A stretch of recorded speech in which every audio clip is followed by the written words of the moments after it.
My name is Dan Cesar. I am the co-chair for the Venice Relay for Life. I got involved with Relay for Life to honor my mother, who I lost a year and a half ago to cancer. And she was involved with Relay throughout my young life. And I was involved here and there a bit, but I don't think I fully grasped the situation of the event until after she passed. And when that happened, I needed a way to honor her, and I needed a way to deal with the emotions I was feeling. And so I got online and I found Venice Relay for Life and created a team. And from there, I had a blast my first year last year, and then I got really close with the rest of the committee members. I was asked to co-chair the event this year.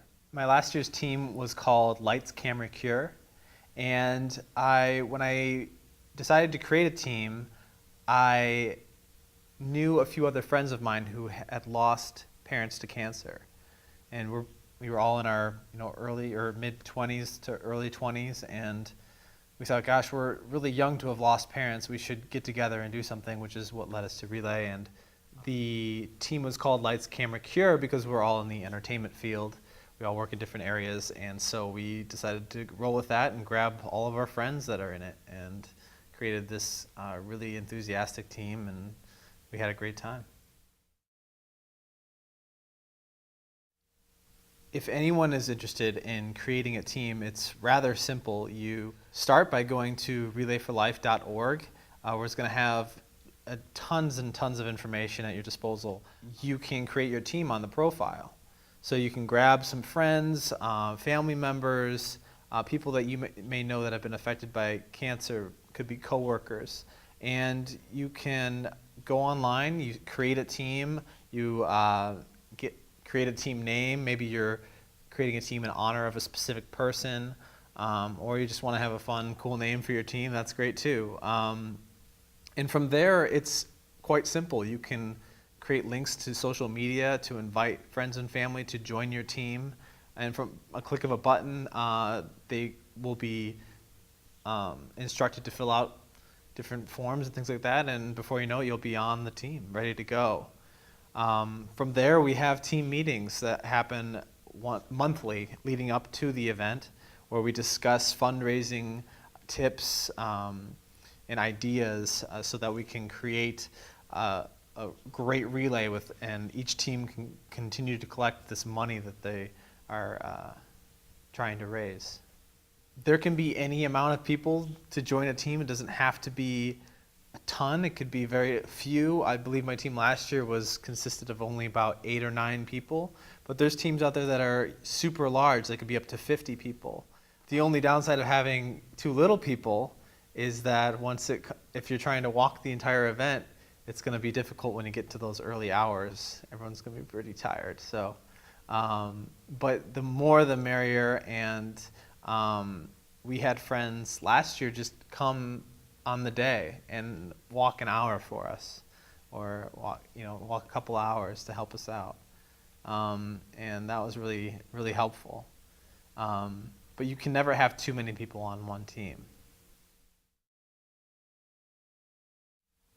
In order to tell the story, a few things you need to know. My favorite song of all time is September by Earth, Wind & Fire. It always has been. It's a catchy tune. You can't not dance to that song.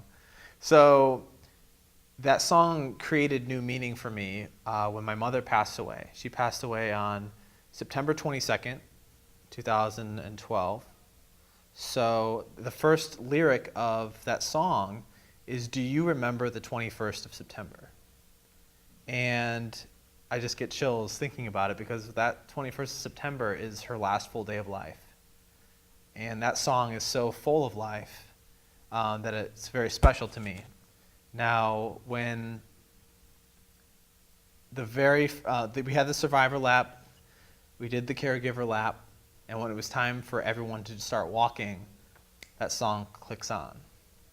And that was very powerful for me.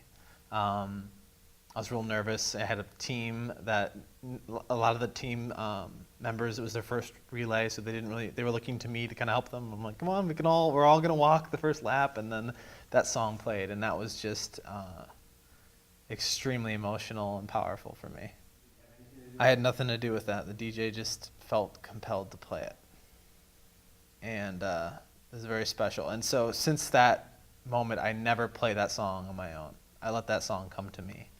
And so there will be many times where I'll hit the radio on and that song will be on, or I'll walk into a bar or a restaurant and that song will be on. And that's just my own personal way of connecting with my mother spontaneously.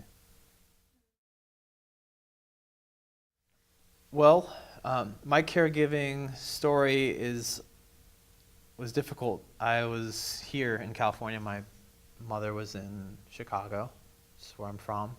So I was dealing with being really far away. I was far away when I found out that she was diagnosed.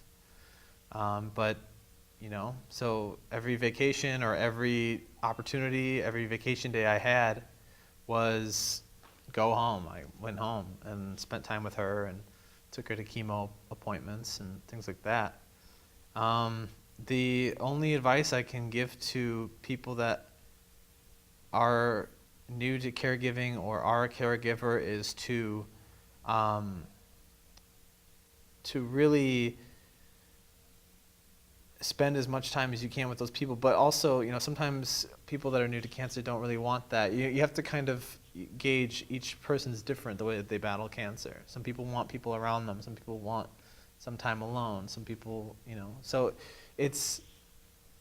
you kind of tread lightly, but just be willing to be there when needed.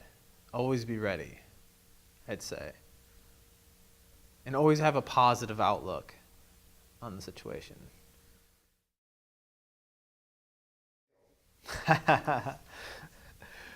For our fundraiser for last year, I didn't have a fundraiser for the event. So when teams come to the event, they have fundraisers there to create more money raising.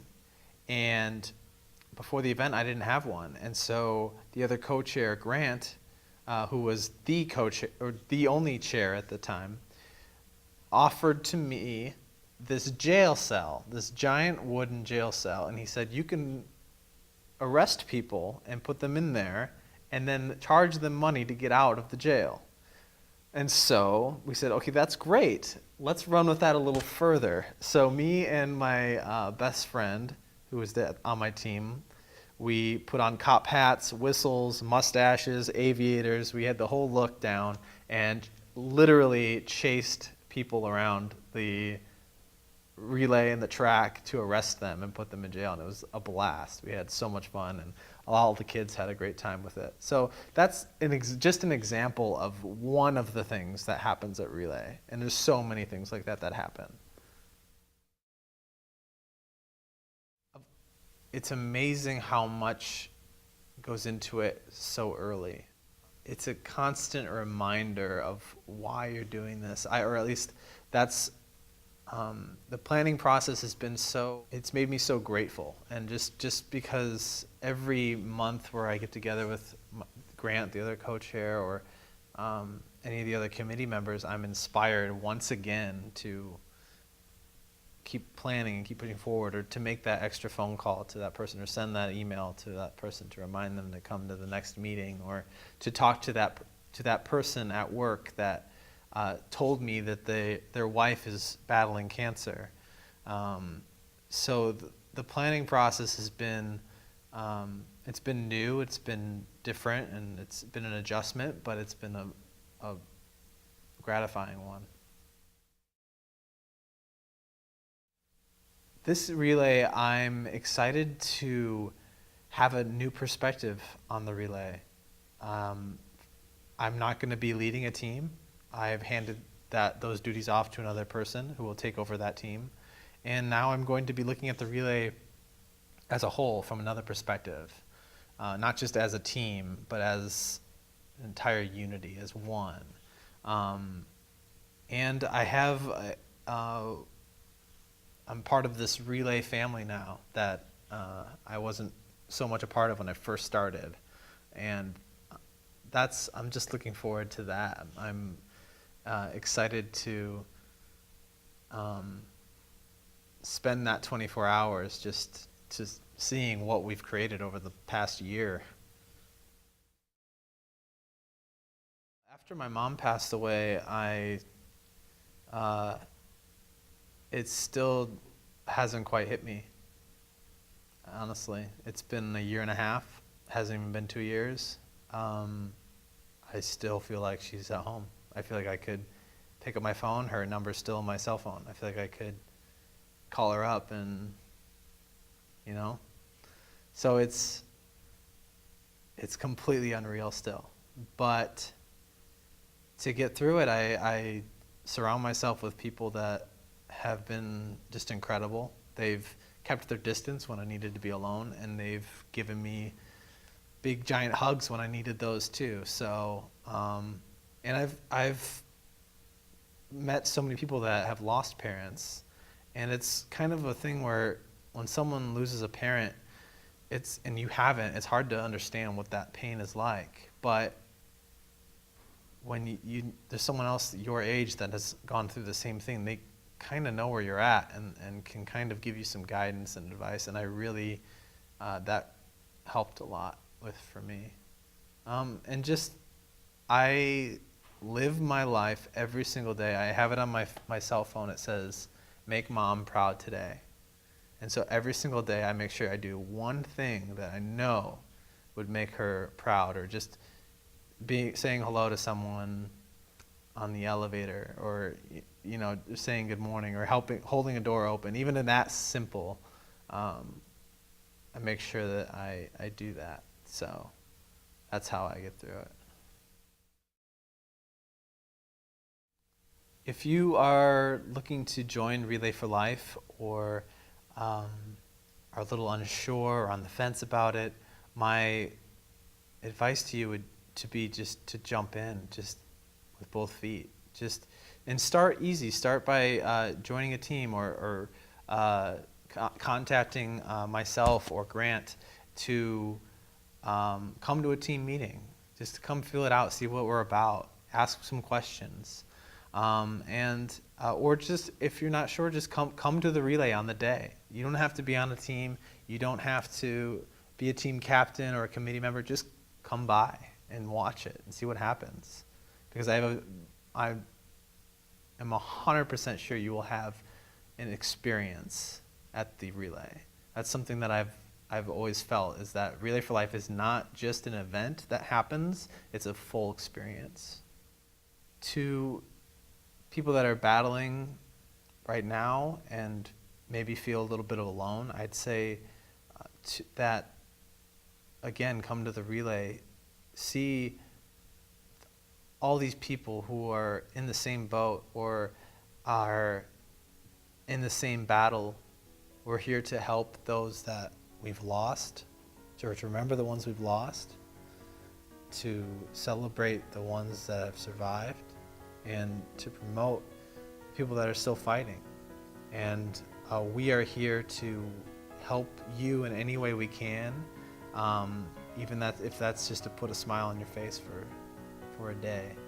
So come by, have some fun, and see what we're about.